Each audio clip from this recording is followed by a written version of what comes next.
2 years passed after Joseph interpreted the dreams of the cupbearer and the baker. Joseph had spoken life into the future of a man who would soon stand again in Pharaoh's court, and he had been clear about the source of that wisdom. "Do not interpretations belong to God?" he said in Genesis 48. Yet when the cupbearer was restored to his position, he forgot the young Hebrew in the prison. 2 full years passed in the silence of being forgotten. By this point in Joseph's story, the accumulation of losses is staggering.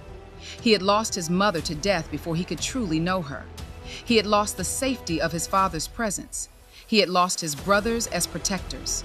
He had lost his homeland, the language of his worship, and the cultural world that once defined him.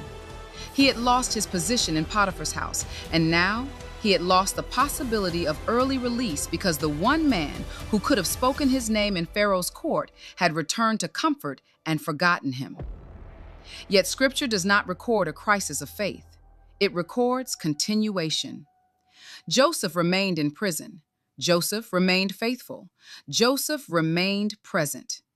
The prolonged nature of his waiting becomes a theological statement. God's timing is not calibrated to our pain tolerance.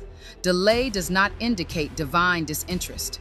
Delay often indicates divine orchestration. Grief that is continually deferred does not disappear. It goes underground.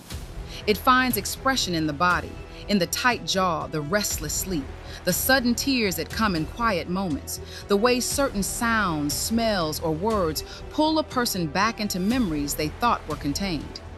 The body refuses to forget what the mind tries to suppress. This is not failure. It is the faithful testimony of the human organism. God designed the body to signal unresolved pain so that the soul cannot indefinitely avoid what must eventually be faced. When Joseph finally wept, and Scripture tells us later that he wept so loudly that the household of Pharaoh heard him, Genesis 45:2, it was not a breakdown. It was a breakthrough. The body was completing what circumstances had never allowed him to begin. One of the most challenging truths embedded in Joseph's narrative is this: God did not remove the process. He was present in it, actively working within it, and he chose not to shorten it. Scripture repeatedly reminds us, but the Lord was with Joseph in Genesis 39:2 and Genesis 39:21. God was present in the slave compound, and he was present in the prison. Process did not mean abandonment. Process meant formation. This truth has implications for how we minister to others. There is a form of compassion that is sincere, but spiritually unwise. It is the impulse to remove someone from their process simply because their suffering makes us uncomfortable. We want to fix it. We want relief to come quickly. But not every process is an enemy. Some processes are classrooms.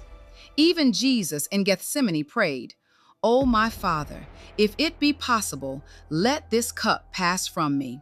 Matthew 26:39. Yet the cup did not pass. And through that moment of suffering, the salvation of the world was accomplished. The intercessor who always prays for God to remove the process may unknowingly be praying against the very mechanism God is using to prepare someone for their destiny. This is not a counsel against prayer. It is a call for discernment.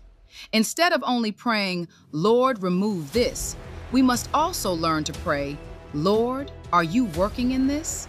Show me how to pray in alignment with your purpose." Joseph's years in prison remind us of something profound. God's presence does not always remove the process.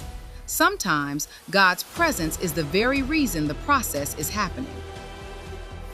From the pit to the process will help you understand how God can transform the very places that wounded you into the pathway to your purpose.